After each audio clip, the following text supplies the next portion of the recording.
আজকে যাকে গেস্ট হিসেবে এখানে নিয়ে এসেছি তাকে নিয়ে আপনাদের অনেক বিরূপ মন্তব্য থাকতে পারে এবং তাকে নিয়ে অনেক আলোচনা সমালোচনা হচ্ছে। আজকের এপিসোডটা শুধুই আমার কোয়েরি, মানে আসলে ওকে নিয়ে যে এত আলোচনা হচ্ছে, এত সমালোচনা, কিছুদিনের মধ্যে জেলে চলে যায়, জেল থেকে বের হয়, কিছুদিন পর ওদের ভিডিও বের হচ্ছে। আমি এগুলো খন্ড খন্ড খন্ড খন্ড ভাবে আমার চোখের সামনে, যেহেতু সোশ্যাল মিডিয়াতে আমি আছি, আমার সামনে এসছে। কিন্তু আমি আসলে আজকের এপিসোডটা শুধুমাত্র আমার ব্যক্তিগত তেষ্টা মেটানোর জন্য আমি ধারণ করছি। এই এপিসোডটা আমি রেকর্ড করতে চাই, আমি জানতে চাই ওর জীবনের গল্পটা আসলে কি। ওকে যেভাবে সোশ্যাল মিডিয়াতে মানুষ চেনে, এটাই কি ওর গল্প, নাকি এর বাইরেও ওর কাছ থেকে কিছু জানার আছে? Prince Mamun, right? জি, কেমন আছেন? আলহামদুলিল্লাহ। বয়স কত? আমি তোমাকে তুমি করে বলি, অনেক আপনি তুই করে বললেও খুব ভালো লাগবে। সো তোমার বয়স কত? আমার বয়স এখন 22 আর 21 হবে, এরকম। 21 বা 22। পড়াশোনা করেছো নাকি ব্রেকআপ চলে গেছে? পড়াশোনা এখন বন্ধ আছে। তোমার 21 বছরের গল্পটা আমি জানতে চাই, ফ্রম ডে ওয়ান, তোমার মেমরি। আমার জন্মস্থান মহাখালী দক্ষিণ পাড়াতেই। আমার বাবা তখন মালয়েশিয়াতে প্রবাসে ছিলেন। আমার বাবা ওইখানে কাজ করতো, অনেক ভালো একটা স্যালারি আসতো। এখানে আমার ফ্যামিলিটা খুবই সুন্দর ছিল। আমার 2টা ভাই বোন, বাকস বোন প্রতিবন্ধী, আমার মা, আমরা 4 জন ঢাকাতে থাকতাম, আর আমার আব্বু মালয়েশিয়াতে থাকতো। বাকস বোন প্রতিবন্ধী মানে তোমার চেয়ে বড় না ছোট? আমার সিনিয়র দুজনই। সবার বড় হচ্ছে আমার বড় বোন, ও কানে শোনে না, কথা বলতে পারে না। আমার তারপরে ভাই, সেও কানে শোনে না, কথা বলতে পারে না। তারপর আমি সবার ছোট। আমাকে আল্লাহ তাআলা কান মুখ দুইটাই দিয়েছেন, সেজন্য আল্লাহর কাছে লাখ লাখ শুকরিয়া। তারপর হচ্ছে এখানে জন্মস্থান, এখানে আমাদের অনেক ভালো একটা লাইফস্টাইল ছিল। আমাদের কাজের ওয়াজ ছিল, আমাদের সংসার ছিল খুব সুন্দর। আমার ভাই বোন এই যে শাইখ নাকটান গলাতে পড়াশোনা করতে এসে মহাখালীতে। সো এইভাবে লাইফ চলতেছিল। এর মধ্যে আমার আব্বুর একটা ফ্রেন্ড, যার ভিসার ডেট এক্সপায়ার হয়ে গেছে, পাসপোর্ট এক্সপায়ার হয়ে গেছে, ও পলাতক, করে পুলিশ খুঁজতেছে। সো ওই টাইমটাতে আমার আব্বু কি করছে, দেশি মানুষ পেয়ে, আমার আব্বু তো একটু অনেক সরল মনের মানুষ, ওর কি করছে, ওনার আশ্রয় দিচ্ছে। আশ্রয় দেওয়ার পর ওনাকে অনেকদিন রাখছে, অনেকদিন পালছে ওনার কাছে, ওনার পেস হিসাবে ছিল আমার আব্বুর। তো আমার আব্বু একসাথে থাকে না, বিদেশে অনেক টাকা ইনকাম করার পর একসাথে জোট করে 1 টাকাটা নিয়ে আসে, একটা কিছু করে বাংলাদেশে। আমার আব্বু ওই টাইমটাতে প্রায় আপনার 3-4 বছর কাজ করার পর যে একটা টাকা হয়েছে, ওই টাকাটা বড় একটা অ্যামাউন্ট নিয়ে আমার আব্বু বাংলাদেশে আসবে। ওই টাইমটাতে আমার আব্বুর ওই পেস, মানে ওই যে লোকটা পালায়া ছিল, ওই লোকটা ওই টাকাগুলো নিয়ে পালায় গেছে। তখনই আমার আব্বুর একটু মেন্টালি প্রেশার বেড়ে গেছে, একটু না অনেকটা প্রেশার পড়ছে, যেহেতু 3-4 বছরের উপর যে তো টাকা পয়সা সবকিছু নিয়ে পালায় গেছে। তার বিশ্বাসযোগ্য একটা বন্ধু বা পিএস যেটাই হোক, সে নিয়ে পালায় গেছে। তখন বলতে মানে আব্বু তাকে পিএস হিসাবে রাখতো সবসময় তার বাসায়। সে তোর বাইরে যে কিছু করতে পারতো না, কারণ তার ভিসা এক্সপায়ার, তার পাসপোর্ট এক্সপায়ার। আমার আব্বুর সব কাজ করতো, আব্বুর কাছেই থাকতো ওই লোকটা। আচ্ছা, হ্যাঁ, ওই লোকটা সবকিছু নিয়ে পালায় গেছে। এখন ইভেন ওই লোকটা আমাদের থেকে রিচ, এই ঢাকা শহরে তার একটা বিল্ডিং আছে, তার একটা বাড়ি আছে মতিঝিলের দিকে, সেই জায়গায় স্থানীয়। কিন্তু ওইটার বিচার এখন হয় নাই, ওটা পরে যায় প্রসঙ্গে। তো ওইখান থেকে পালা যাওয়ার পর আমার আব্বু একটু মেন্টালি ডিপ্রেস হয়ে যায়। মেন্টালি কি করবে বুঝতেছিল না। আব্বু তাড়াতাড়ি ফ্লাই করে বাংলাদেশে চলে আসছে। বাংলাদেশে আসার পর আব্বু আর বিজনেস করবে, কিছু করবে, তার মাথায় কোনো কিছু ঢুকতেছে না। ওই টাইমটা তো ওই লোকটার পিছনে দৌড়াইতেছে যে আব্বুর টাকাগুলো কিভাবে উদ্ধার করতে পারবে। তুমি দেখেছো? তোমার আমি তখন অনেক ছোট। তোমার এগুলো পরবর্তী শোনা কথা? হ্যাঁ, আমার শোনা কথা, আমার দেখাও অনেক কিছু আছে। যেটা দেখা হচ্ছে, আমার আব্বুকে ফোন দিয়ে নিয়ে গেছে যে তুই মামলা টামলা যা করছিস আমার কাছে আয়। ওইখান থেকে আমাদের ক্রাইসিস শুরু হইলো। আচ্ছা, মানে ক্রাইসিসটা শুরু হওয়াটা এখান থেকে। আমার আব্বুর টাকা পয়সা নিয়ে যখন আমার আব্বুর বিশ্বস্ত লোকটা পালায় গেছে, তখন থেকে আব্বু কোনো কাজকর্মে মন দিতে পারতেছে না। টাকাটা কিভাবে উদ্ধার করবে সেই আশায় দৌড়াদৌড়ি করতেছে। কিন্তু আব্বু টাকা তুলতে পারে নাই, তারা অনেক প্রভাব খাটাইছে বা টাকার অনেক মিস ইউজ করছে, তাই আব্বু কিছু করতে পারে নাই। আব্বুকে একটা সময় ফোন দিছে, ফোন দিয়ে বলতেছে তুই আয়, মামলাগুলো তুলে নে, আমি তোর টাকাটা ব্যাক করে দিব। আব্বু গেছে, যাওয়ার পর আব্বুকে নিয়ে গেছে মতিঝিলে কোন একটা ভবনে নিয়ে, ওইখানে বেদরক পিটাইছে, বেদরক ভাবে পিটাইছে। 1 মাস ভর্তি ছিল আমার আব্বু পঙ্গু হাসপাতালে। পঙ্গু হাসপাতালে ভর্তি ছিল 1 মাস আমার আব্বু। খালি ইনজেকশন নিয়ে আসছিল, ইনজেক্ট করবে, হাওয়া ইনজেক্ট করে মেরে ফেলবে আব্বুকে। তারপর আপনার ছুরি নিয়ে আসছে, রক কেটে দিবে, এগুলো করবে। সেগুলো আমার আব্বু অনেক আকুতি মিনতি করে যে আমি তোর নামে আর কোনো অভিযোগ নেই, কিছু রাখবো না, আমার জানটা ভিক্ষা দে তুই। পরে আমার আব্বুকে আমার আব্বুর জানটা ভিক্ষা দেওয়া হয়েছে। এটা আমার নিজের চোখে দেখা। তখন আমার বয়স 5-6 বছর এরকম কিছু একটা। তখন আমি সব বুঝি, টুটি দেখি। আব্বু এই বিষয়গুলোর পর আস্তে আস্তে আমরা আমাদের মতন করে আবার সুন্দরভাবে সংসার গুছালাম। আমাদের একটা কাপড়ের দোকান ছিল, যেখানে A to Z পায়ের মোজা থেকে শুরু করে একটা নারী পুরুষের যত ধরনের কাপড় প্রয়োজন, শুধুমাত্র কাফনের কাপড়টা বাদ দিয়ে সব ধরনের কাপড় আমাদের দোকানে ছিল। ব্রাইডিস আইটেম। কোথায় এটা বসন্ত দোকান ছিল? এটা টেন্টি বাজারে। ওইখানে আমাদের দোকান ছিল। দেন ওই দোকানটা আস্তে আস্তে রান করতে করতে, ওই দোকানটা ছোট থেকে প্রথমে এতটুকু ছিল, একটা খাট ছিল, তারপর একটু বড় হলো, তারপর একটু বড় হলো, তারপর একটা বড় একটা দোকান হলো। এভাবে করে আমাদের একটা কনফেকশনারি দোকানও ছিল। সেই দোকানটাও অনেক সুন্দর ছিল। ওইখানেও আমি বসতাম, আমি সময় দিতাম।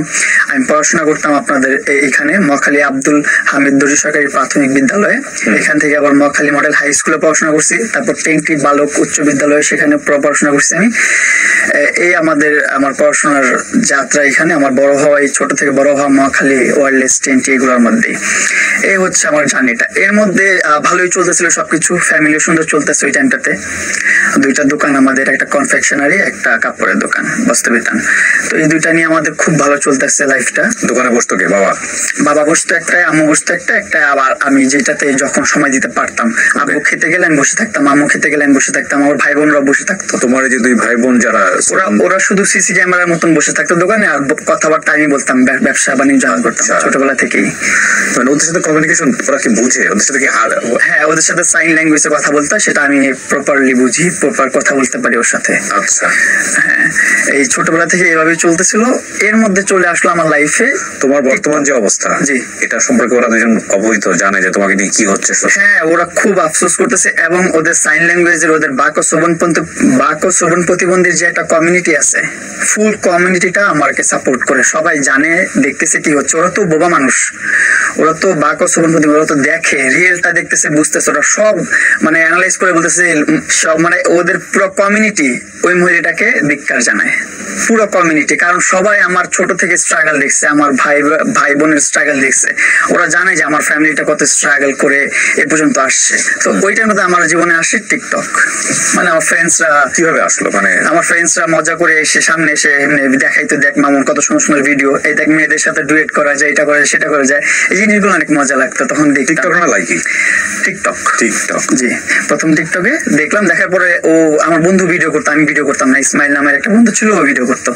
ও ভিডিও করে দেখাইতো আমাকে নিয়ে, ডুয়েট করতে দেখলাম ভালোই লাগতো। তখন বললাম যে ওর মোবাইল দিয়ে করতেছে, আমার মোবাইল দিয়ে আমি ট্রাই করি। তা আমার মোবাইল দিয়ে আমি ট্রাই করলাম, রেসপন্স পেলাম না ওরকম ভাবে। সেলের ভিডিও কোন ক্লাসে পড়ো? এমন কিছু 80 পড়ি। ওকে। তো 80 পড়ি ওই টাইমটাতে, রাইট, 80 পড়ি মহাখালী মডেল হাই স্কুলে পড়ি তখন আমি। তো ওই টাইমটাতে ওই স্কুল ড্রেস পরাও আমার ভিডিও আছে, এই জন্য মনে পড়লো। স্কুল ড্রেস পরাই প্রথম ভিডিও। আমি পাশে বসে বসে মোবাইল টিপতেছি, আমার বন্ধু ড্রেস পরে আছে, আমি ড্রেস পরে আছি, এভাবে ভিডিও নিচ্ছে। আমার ক্লাস ফ্রেন্ড ছিল। গানের সাথে লিপসিং করা? হ্যাঁ, গানের সাথে লিপসিং করা, মেয়েদের সাথে ডুয়েট করাটা। আচ্ছা। তো ওই ডুয়েট করাটা আমরাও ডুয়েট করতাম। কখনো ভাবি নাই যে একাকিত্ব ভাবে, ইন্ডিপেন্ডেন্ট ভাবে কন্টেন্ট করবো বা সোলো ফান, মেয়েদের সাথে ডুয়েট করা। এই ডুয়েট কি এখন আছে টিকটকে? না, বোধহয় আছে। যে কেউ চাইলে ডুয়েট করতে পারে। সো ওইরকম ডুয়েট করতেছে, আমিও ডুয়েট করলাম অনেকদিন। মানুষ রেসপন্স করে না ডুয়েট ভিডিও গুলো। পরে আস্তে আস্তে চিন্তা ভাবনা করলাম যে কিভাবে নিজের ভিডিও গুলো কোয়ালিটি আপ করা যায়, কিভাবে নিজের ভিডিও গুলো মানুষের সামনে নেওয়া যায়। তখন আমি সিঙ্গেল ভিডিও করা শুরু করলাম। তারপর ডান্সের ভিডিও দিলাম। ডান্সের ভিডিও দেওয়ার পর আমার ভিডিও দেখি রিচ বাড়তেছে। ডান্স কি তুমি আগে থেকে করতে? আমি ছোটবেলা থেকে ডান্স করি। আমি টিকটকে আসার আগে থেকে ডান্স করি। আমি যখন থেকে বুঝি, মানে বলতে পারেন এক কথায় না বুঝ, অবুঝ থেকেই আমি ডান্স করি। মানুষের ডান্স দেখতাম, দেখে দেখে ওইটাই আমি নাচতাম। হোক আর না হোক আমি ডান্স করতাম। মানুষটা দেখে দেখে আমি ডান্স শিখতাম ছোটবেলা থেকেই। যত ভালো ভালো ডান্সের ভিডিও আছে ইউটিউবে, ওইগুলো দেখতাম বসে বসে মনোযোগ দিয়ে। হেডফোন একটা লাগায়, বাটন মোবাইল একটা ধরে দেখতাম, শিখতাম। বাসায় বসে বসে একা রিহার্সাল করতাম, একাই ডান্স শেখা হইলো। এভাবে ডান্স করতাম আমি। টিকটকের আগেও ডান্স করতাম। এইখানে যেতাম, ওইখানে যেতাম, বরিশাল যেতাম, কুমিল্লা যেতাম, প্রোগ্রাম করতে যেতাম, ডান্সের প্রোগ্রাম করতে। এটাও একটা লাইফ ছিল আমার। এটা টিকটকে আসার আগের লাইফ, যে যে কোনো দেশের, যে কোনো গ্রামে, যে কোনো জেলায় যেতাম আমি ডান্স করতে। যে কোনো গায়ে হলুদ, বার্থডে, যে কোনো প্রোগ্রাম এবার যেখানে সাউন্ড বক্স থাকে, স্টেজ থাকে, সেখানে প্রোগ্রাম করতে যেতাম। এখানে 2000 টাকা, 4000 টাকা, 5000 টাকা, 10,000 টাকা এরকম কন্ট্যাক্ট করে চলে যেতাম গ্রুপ নিয়ে, 2-3 জন বন্ধু বান্ধব নিয়ে। আমি একটা গ্রুপ ছিল, আমার একটা ডান্স স্কুলও ছিল।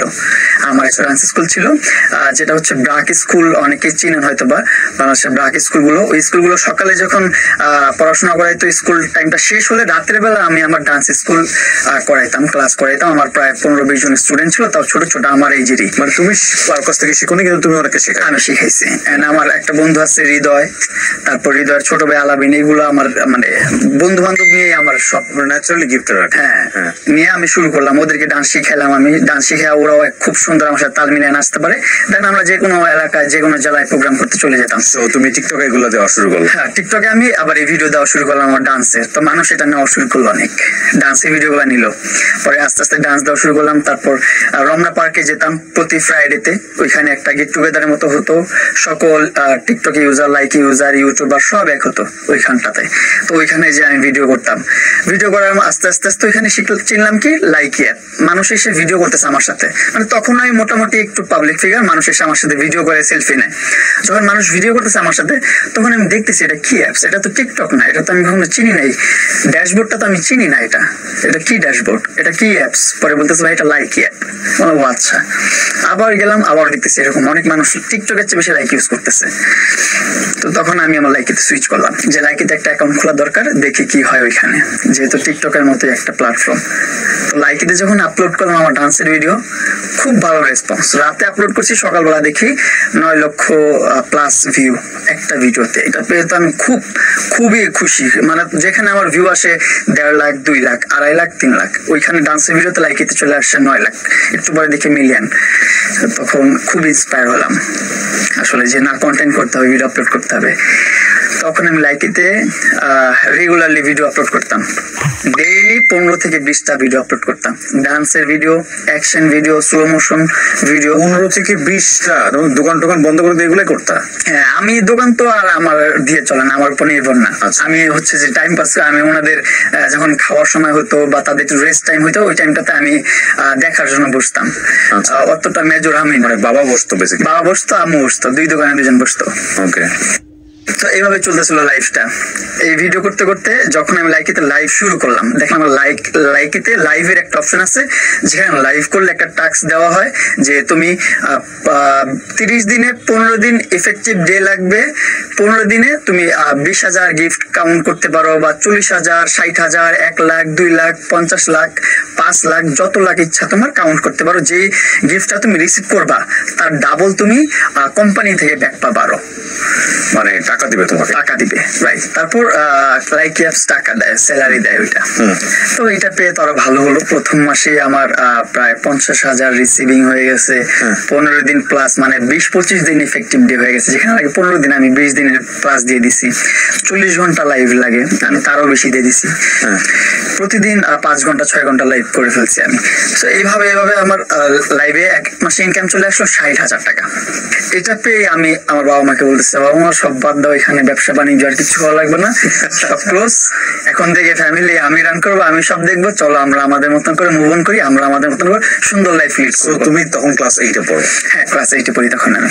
ক্লাস 8-এ পড়া একটা বাচ্চার কাছে প্রথম মাসে 60,000 টাকা আসা এই লাইকি থেকে, আপনি বুঝতেই পারতেছেন যে ওর মাথা খারাপ করার জন্য that is enough money actually. Okay, তারপর দেন ওইখান থেকে আমি বের হয়ে আসলাম। সাইদনগরে আমরা বাসা নিলাম, নতুন বাজার সাইদনগর 100 ফিটে। ওইখানে একটা ফ্ল্যাট নিয়ে আমার ফ্যামিলি। তোমার বাবা মা তোমাকে অনেক লাভ করে? অনেক লাভ করে, আমি আমার বাবা মাকে অনেক লাভ করি। আর এই দুনিয়াতে যত সংগ্রাম আছে সবকিছু আমার ফ্যামিলির জন্য, আমার বাবা মার জন্য। এটা আমি কেন বললাম, কারণ দেখেন বাসা যে চেঞ্জ করলা, এটা কি তোমার কথা শুনে চেঞ্জ করছে? তারা আমার কথা শুনি, মানে কোথা থেকে টাকা আসতেছে, কি করতেছে, কোনো কিছু হিসাব করে নাই তারা? চিন্তা দেখছে তারা, আমি তো সারাদিন লাইভ করি, তখন তারা দেখতেছে যে সারাদিন কি করে মোবাইলে। আমি প্রতিদিন লাইভ। আমার আম্মু আমাকে ফুল সাপোর্ট করতো। আমার আম্মু আমি যখন বের হতাম বাসা থেকে, আমি সকালে বের হতাম, দুপুরে খাবার খেতাম না, কিছু করতাম না, 50 টাকা 100 টাকা পকেটে নিয়ে বের হতাম, বাইরে যে সিঙ্গারা খেতাম, এটা খেতাম, সেটা খেতাম, এইভাবে করে আমার লাইফটা চলতো। তখন ভিডিও করতাম, তো অনেক ভিডিও করতাম। সকালে বের হলে সন্ধ্যাবেলা বাসা ফিরতাম, দুপুরে বাজারে খাবারের মাঠে ঘাটে বিভিন্ন জায়গায় ভিডিও করতাম, সব জায়গায় যেখানে যেভাবে পারতাম। আমার কথা হচ্ছিল তখন যে কন্টেন্ট দিতে হবে, কন্টেন্ট আপলোড করতে হবে, তাহলে আমার ফ্যামিলি সবকিছু একটা ভালো একটা পর্যায়ে নিয়ে যেতে পারবো। আমি বুঝতেছিলাম তখন। তারপর যত যাই হোক আমি কন্টেন্ট করব, অনেক কন্টেন্ট করতাম তখন। এইভাবে লাইফ চলতেছিল। বাবা মাকে নিয়ে সুইচ করে ফেললাম, সাইদনগরে ফ্ল্যাট নিলাম একটা, ওইখানে অনেক বড় সড়ো একটা প্রায় 2000 স্কোয়ার ফিটের একটা বাসা নিলাম, নিয়ে ওইখানে আমার বাবা মা নিয়ে থাকা শুরু করলাম 2018 সাল থেকে। জি, এই 2018 সাল থেকে সাইদনগরে আমার বসবাস, আমার ওইখানে ইনকাম দিয়ে আমার ফ্যামিলি রান করা শুরু করলাম। চলতেছিল সব গুড, সবকিছু ভালোভাবে কন্টেন্ট করতেছিলাম, লাইভ করতেছিলাম। কিছু মাসে ছিল আপনার 1.5 লাখ টাকা ইনকাম আসতেছে, কিছু মাসে 2 লাখ, কিছু মাসে 2.5 লাখ। আবার লাস্ট আপনার 2023 সালে আমার একটা অ্যাপ থেকে পেমেন্ট করতো, আপনার স্ন্যাক অ্যাপটার নাম। ওই অ্যাপ পেমেন্ট করতো আমাকে $5,500 এভরি মান্থ। 5,500 অ্যাপের নাম কি? Snack app. কি করে এখানে? সেম ভিডিও আপলোড করতে হয় শুধু। এটা এখন এক্সিস্ট করে? হ্যাঁ, এখন এক্সিস্ট করতেছে না, কারণ এখন আর পেমেন্ট দিচ্ছে না স্ন্যাক অ্যাপ। ওকে, ফেসবুকের মতো অবস্থা আর কি। আমার লাইকিতে আমি সর্বপ্রথম বাংলাদেশে 10 মিলিয়ন ফলোয়ার হিট করছি। এটার পর তুমুল আলোচনায় চলে আসি আমি শর্ট প্ল্যাটফর্মে। 10 মিলিয়ন লাইকিতে? হ্যাঁ, লাইকিতে এখন অতটা পপুলার না। এখন লাইকিতে পপুলার না, কারণ আমি যখন আমার আইডিটা ব্যান হওয়ার পর থেকে আমি আর হয়ে গেল কেন? ব্যান হয়ে গেল মাঝখানে ওই যে কিছু কন্টেন্ট ক্রিয়েটার আছে, অপু আছে, আরো কিছু কন্টেন্ট ক্রিয়েটার আছে যাদের মারামারি হয়েছিল, দেন আরো ঝামেলা হয়েছিল, তাকে পুলিশে ধরে নিয়ে গেছে। ওইগুলোর কারণে ওই কন্ট্রোভার্সির মধ্যে আমাকে টেনে নিছে। কারণ অপুর আর আমার একটা কন্ট্রোভার্সি চলতেছিল লাইভে, তর্ক বিতর্ক চলতেছিল লাইভে, কারণ ও ছোট্ট একটা ইউজার, নতুন একটা ইউজার। আর তখন আমার 10 মিলিয়ন প্লাস ফলোয়ার। তখন ও নতুন এসে আমাকে নিয়ে কিছু খোঁচা মেরে কথা বলতেছিল, মানে থাকে না সঙ্গ দোষে লোহাবাসে, ও পিছন থেকে কেউ খোঁচায় দিচ্ছিল, ও বাজে সাউন্ড করতেছিল। তখন আমি ওর উপর ক্ষিপ্ত হয়ে গেছিলাম। এই বিষয়টা নিয়ে ওরা আমার একটা ক্লাস তৈরি হয়ে যায় তখন। এখন আমরা খুব ভালো বন্ধু, ভালো সম্পর্ক, এখনো কথা হয়। ও দুবাইতে এখন লাক্সারি লাইফ লিড করতেছে, খুব ভালো আছে। ওর জন্য দোয়া করি আরো বড় হোক।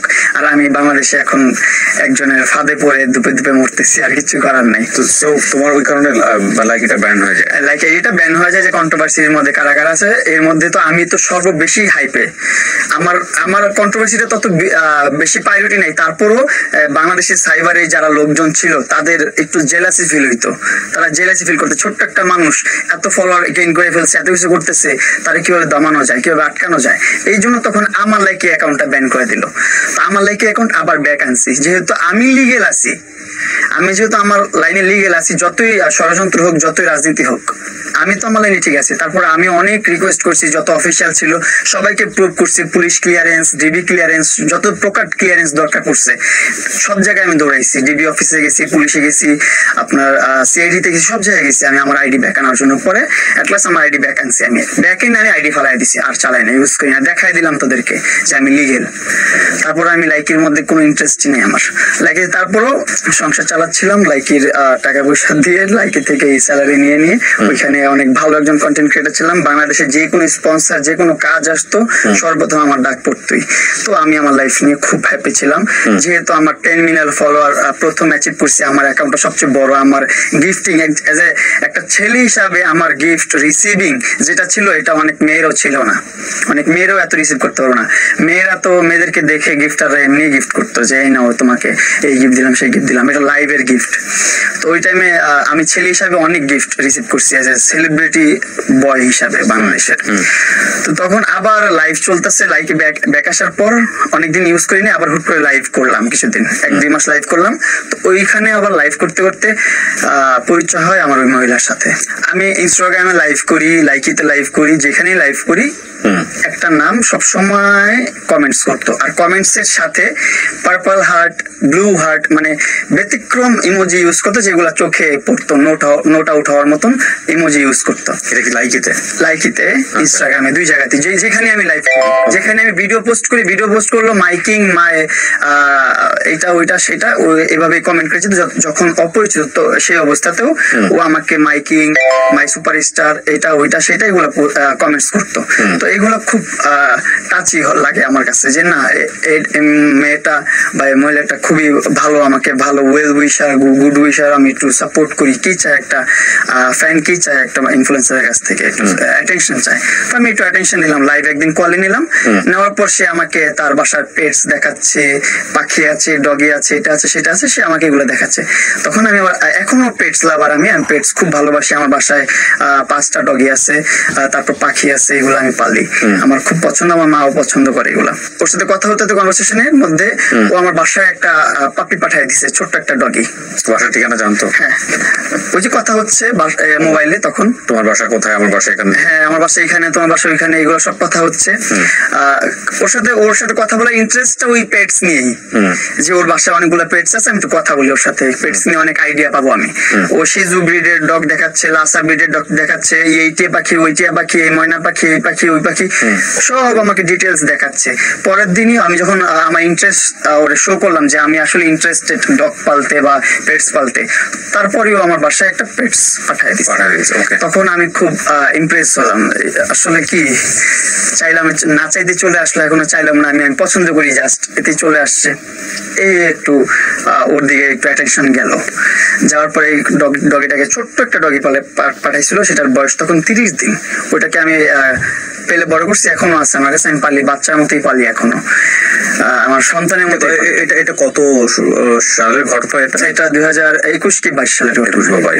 এই ঘটনা শুরু হলো আস্তে আস্তে, যখন দেখতেছে আমার অনেক গরম লাগতেছে, বাসার নিচে দেখে এসি চলে আসছে, ব্যান গাড়িতে করে, কিরে এসি চলে আসলো, পরে ফোন দিয়ে বলতেছে এসিটা ফিটিং করে দিয়ে আসবে, তোমার সমস্যা নেই, এটা লাগাই। You exchange your number, right?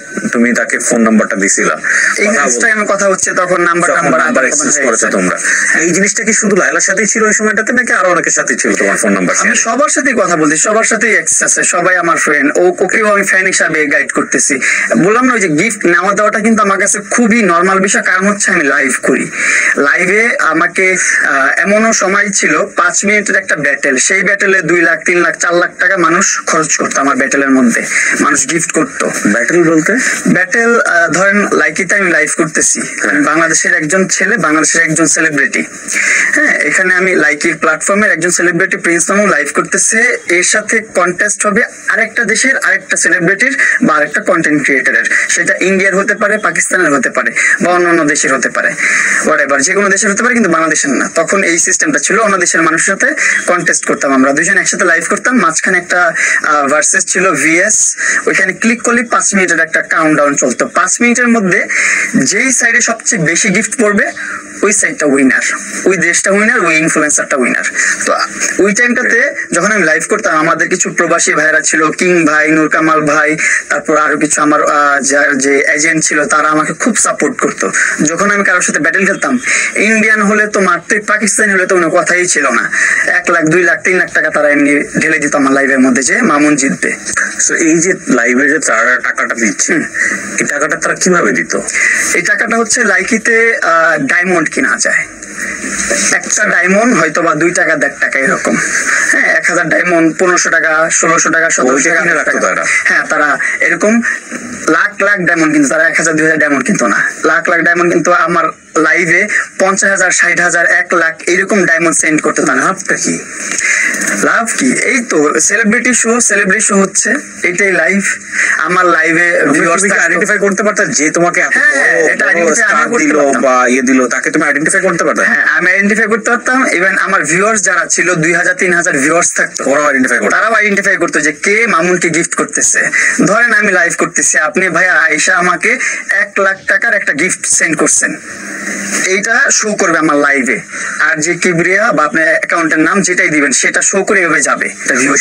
তোমার মাসে ইনকাম কত ছিল সবকিছু মিলায়? 2 লাখ 2.5 লাখ, তারপর বললাম না স্ন্যাক অ্যাপ যখন আসছে তখন 6 লাখ 7 লাখ 8 লাখ এরকম করে ইনকাম আসছে। এটা আপ এন্ড ডাউনের মধ্যে থাকে ইনকাম, ইনফ্লুয়েন্সারদের ইনকাম তো কখনো স্থায়ী থাকে না, স্টেবল থাকে না, আপস এন্ড ডাউনের মধ্যে থাকেই। কাজ করলে টাকা, না কাজ করলে টাকা না। এই যে এখন কাজ করতে পারতেছি না, আমি আমার লাইফের হ্যাসেল নিয়ে তো আমি বাঁচতেছি না, কিভাবে কাজ করবো, কিভাবে ইনকাম করবো, একটু পরে আসতেছে। হ্যাঁ, সো তোমাকে জেতানোর ইয়ে করা হতো, এবং তুমি বলছিলা যে তুমি গরমে থাকলে হঠাৎ করে তোমার বাসার নিচে এসি চলে আসছে এসি।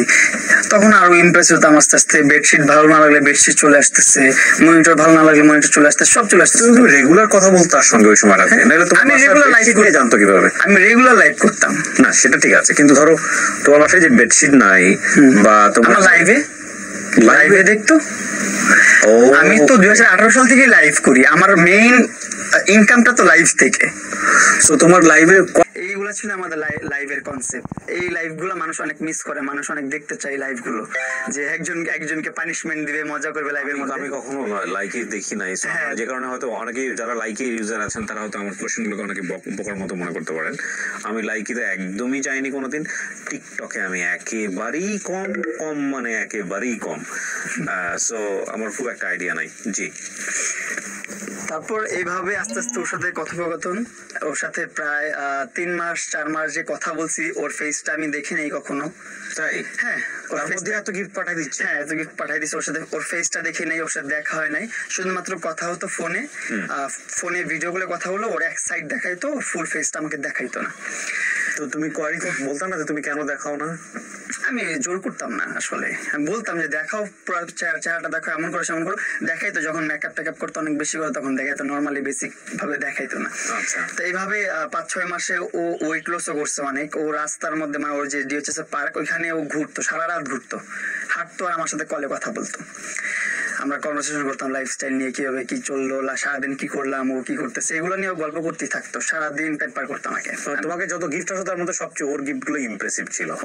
ওর গিফট গুলো ইমপ্রেসিভ হওয়ার কারণ হচ্ছে ও ভার্চুয়াল লাইফে গিফট করতো না, একদম প্র্যাকটিক্যালি গিফট করতো, এই জন্য ওরগুলো একটু বেশি এক্সক্লুসিভ। ততদিনে যেহেতু তোমার সঙ্গে কথাবার্তা হচ্ছে বাই ফোন, সো নিশ্চয়ই তোমরা দুজনের সম্পর্কে শেয়ার করছো, যে লাইক ওর লাইফটাকে। না, ওর লাইফস্টাইল নিয়ে ও কখনো কিছু বলে না, শুধু আমাকে শুনছে। আমি বলে গেছি ওর লাইফ নিয়ে। যখন শুনতে চাইছি, ও যেগুলা বলছে এগুলা এখন আমি যদি বলবো যে বানার কথা, সেগুলো তখন তোমাকে যেটা বলছে এটাই বলো আমাকে। হ্যাঁ, তখন আমাকে যখন আমি জানছিলাম তোমার বাসায় কে কে থাকে, বলতো যে আমি একাই থাকি, আমার আম্মু আছে, আমার কাজিনের বাচ্চারা আছে। আমি বললাম ও ঠিক আছে। ঘুরে ফিরে দেখাইতো কাজিনের বাচ্চাদেরকে, ওরা দেখাইতো, ওরা আর্মি ব্যাকগ্রাউন্ডের, এতটুকু বলতো। ওর পাস্টে কি জব করছে বা এখন কি জব করতেছে, এগুলো নিয়েও কখনো কিছু বলতো না। আমি জিজ্ঞাসা করলেও বলতো না। আমি যখন আমার জিজ্ঞাসা করতাম তোমার বাসার অ্যাড্রেসটা বলো, তুমি খুঁজে নাও, তোমার নাম কি খুঁজে নাও, তোমার বয়স কত খুঁজে নাও, এইগুলো ছিল। এটা মেইন পয়েন্ট। মিস্ট্রি ক্যারেক্টার রাখছে। হ্যাঁ, মিস্ট্রি কার্ডটা রাখতো। ও আমাকে বলতেছে খুঁজে নাও। তা আমিও বেশি প্রশ্ন করতাম না, আমারও তো অত কৌতূহল ছিল না যে ওর কাছে অনেক কিছু জানতে হবে ওর লাইফস্টাইল নিয়ে। আমার বিষয় হচ্ছে আমার ফ্যান, ও আমারটা জানুক, এটাই অনেক বিষয়। আমার ওরকে নিয়ে এত ঘাটাঘাটির দরকার নেই। তো এর মধ্যে একটা সময় আসলো যে অনেক ম্যাটেরিয়ালস গিফট করে ফেলছে আমাকে, অনেক ওর যে ফাদ বা ওর যে টার্গেটটা, এটা ফিল আপ হয়ে গেছে। আমি ওর দিকে, তুমি তখন জানো না, তুমি হয়ে গেছি। তোমার কি গিফট দিয়েছে তখন? ও আমাকে এমনি ম্যাটেরিয়ালস, ছোট ছোট কিছু জিনিসপত্র আছে না, যেমন ধরেন মনিটর, এসি, তারপর কি আছে আরো, ডগি, পাপ্পি, পাখি, তো এইগুলোই ছোট ছোট। রেগুলার মোটামুটি তোমাকে গিফট দিই? হ্যাঁ, রেগুলার মোটামুটি যখনই মাসে 1-2টা গিফট দিতই আমাকে। আচ্ছা। আমাকে ইমপ্রেস করার জন্য। আর আমি আস্তে আস্তে, তখন আমার বয়সটা খুব কম ছিল। তুমি দিতে ওকে না? আমি কিছু দিতাম না। আচ্ছা। আমি শুধু ওর শার্ট আউট দিতাম আমার লাইফে। শার্ট আউট বলতাম যে লায়লাকে সবাই ফলো করো, এটা করো, সেটা করো। লায়লারও লাইকিতে অ্যাকাউন্ট ছিল? হ্যাঁ, ওর অ্যাকাউন্ট না থাকলে আমার কিভাবে ও কমেন্টস করতো। ফাইন। তো একটা ফ্যান কি চায়, মতো প্রশ্ন করে ফেলছি। লাইভে শার্ট আউট দিতাম সবসময়, ব্লু ফেরি লায়লা এরকম ফলো করেন, এটা করেন, সেটা করেন, আমার শুভাকাঙ্ক্ষী, এরকম ভাবে আমি ফলো করে দিতাম, মানুষকে বলতাম। মানুষ তখন আমার লাইভের এভারেজ যত ভিউয়ার্স ছিল সবাই তখন চিনে ফেলছে লায়লাকে।